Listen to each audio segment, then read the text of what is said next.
l'idée c'est de redonner au sémaphore de 1800 sa fonction et son emprise historique. Donc première phase nettoyage, deuxième phase casser le béton, nettoyer. Et puis la troisième phase qu'on va attaquer bientôt, c'est la pose de grilles et de barreaux aux fenêtres pour rendre le bâtiment inaccessible. Et le but étant après de le retaper le bâtiment, mais ça sera une nouvelle phase en 2017.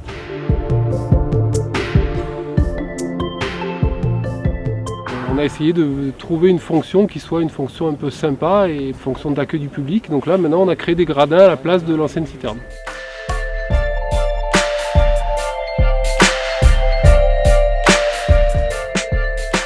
Donc là on est dans le sémaphore, on est près de la tour.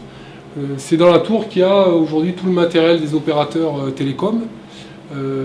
Et à terme, donc ça sera une partie qui restera fermée, mais toute cette partie-là deviendra accessible au public. Avant d'être un sémaphore, c'était un télégraphe Chap, qui avait un mât avec des systèmes de bras.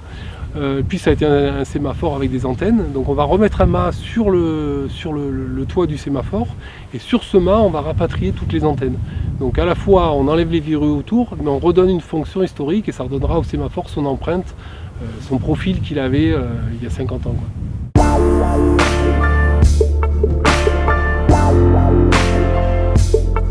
La première mission du parc, c'était de dire le parc il gère son patrimoine.